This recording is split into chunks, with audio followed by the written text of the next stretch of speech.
Hi అండి, నేను మీ Kutti. Welcome to Kutti's kitchen. ఈ రోజు మన స్పెషల్ రెసిపీ ఏంటి అంటే అందరి ఫేవరెట్ చికెన్ పకోడా. చికెన్ పకోడాని చాలా క్రిస్పీగా ఎలా చేసుకోవాలి అనేది ఈ వీడియోలో చూసేద్దాం. మరి ఎందుకు ఆలస్యం, పదండి వెళ్ళిపోదాం వీడియోలోకి. సో దీనికోసం ఫస్ట్ అయితే నేను పావు కేజీ చికెన్ని శుభ్రంగా వాష్ చేసి తీసుకున్నానండి. ఇందులో ఇప్పుడు మసాలాని యాడ్ చేసేద్దాం. ఫస్ట్ అయితే ఒక హాఫ్ టీ స్పూన్ సాల్ట్, పావు టీ స్పూన్ పసుపు పొడి, అలాగే ఒక అరచెక్క నిమ్మరసాన్ని పిండేసుకుందాం. ఈ పసుపు, ఉప్పు, నిమ్మరసం దీనికి బాగా పట్టేలాగా బాగా మిక్స్ చేసుకుందాం. ఒక 2 మినిట్స్ అయినా అలా కలుపుతూ ఉండండి. ఇప్పుడు ఇందులోనే ఒక 1 ఫుల్ టేబుల్ స్పూన్ కారపొడి, అలాగే 1 టేబుల్ స్పూన్ ధనియా పౌడర్, 1 ఫుల్ టేబుల్ స్పూన్ బియ్యం పిండి, ప్లస్ ఒక ఫుల్ టేబుల్ స్పూన్ శనగపిండిని యాడ్ చేసుకుందాం. అలాగే 1 ఫుల్ టేబుల్ స్పూన్ అల్లం వెల్లుల్లి పేస్ట్ కూడా యాడ్ చేసేసుకుందాం. Half table spoon garam masala add చేసుకుందాం. సో ఇప్పుడు వీటన్నిటి ముక్కలకి బాగా పట్టేలాగా మంచిగా కలిపేసుకుందాం. అలాగే కలర్ కోసం మనం చిటికెడంతా ఫుడ్ కలర్ యాడ్ చేస్తున్నాను అండి నేను. మీకు ఇష్టమైతే యాడ్ చేసుకోవచ్చు, లేదంటే ఆప్షనల్, స్కిప్ చేసేవచ్చు. ఇందులోనే 1 టేబుల్ స్పూన్ ఆయిల్ కూడా యాడ్ చేస్తున్నాను. సో అన్నిటిని బాగా మిక్స్ చేసుకుందాం. ఈ చికెన్ పకోడాలో సో మెయిన్ ప్రాసెస్ మ్యారినేషన్. ఎంత మ్యారినేట్ అయితే అంత టేస్ట్ ఉంటుంది అనమాట. కనీసం ఒక 1 అవర్ అయినా ఫ్రిడ్జ్లో పెట్టి మ్యారినేట్ చేయండి, అప్పుడే మనకి టేస్ట్ అనేది మంచిగా ఉంటుంది.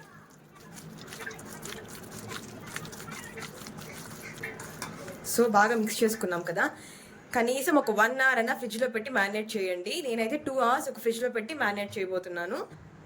2 అవర్స్ మ్యారినేషన్ అయిపోయిందండి. సో మ్యారినేషన్ ప్రాసెస్ అయిపోయింది కాబట్టి ఇంకా ఫ్రై చేసేసుకుందాము. సో స్టవ్ మీద కడాయి పెట్టుకుని అందులో ఆయిల్ వేసేసుకుందాం. లోతుగా ఉన్న కడాయి తీసుకోండి, అందులో తగినంత ఆయిల్ వేసేసుకుందాం. ఆయిల్ని హీట్ అవనిద్దాం. సో చూసారుగా చక్కగా మ్యారినేట్ అయిపోయింది చికెన్ అండి. ఇది ఆయిల్ ఒక పక్క హీట్ అవుతుంది. సో ఆయిల్ మంచిగా హీట్ అయిపోయిందండి. మనం మ్యారినేట్ చేసుకున్న చికెన్ని అందులో వేసేద్దాం.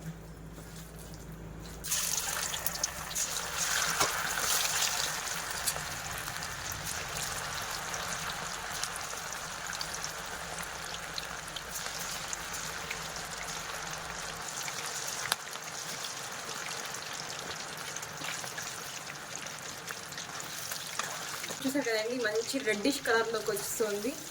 మీడియం ఫ్లేమ్లో పెట్టి మంచిగా చికెన్ని ఉడకనివ్వండి. సో లోపల కూడా మంచిగా బాయిల్ అవుతుంది చికెన్. హై ఫ్లేమ్లో పెట్టకండి, మీడియం ఫ్లేమ్లో పెట్టి మాత్రమే ఫ్రై చేయండి.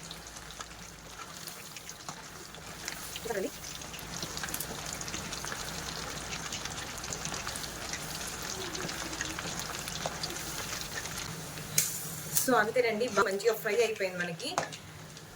మ్యాక్సిమం ఒక 10 మినిట్స్ అండి. సో ఇంకా దీన్ని వేరే బౌల్లోకి ట్రాన్స్ఫర్ చేసేసుకుందాం.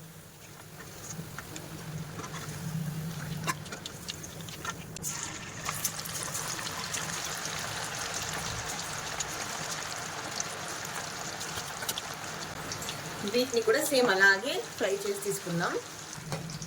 అంతే అండి.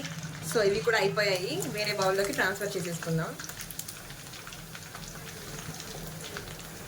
సో లాస్ట్లో ఫినిషింగ్ టచ్గా 3 నిలువుగా చీల్చుకున్న పచ్చిమిర్చి, అలాగే కొద్ది కరివేపాకు వేసి ఫ్రై చేసి తీసుకుందాం. And yummy chicken pakoda ready అయిపోయింది. సో మీరు కూడా ఇలాగే ట్రై చేసి ఎలా వచ్చిందో నాకు కమెంట్ చేయండి. And don't forget to like, share and subscribe. Thank you.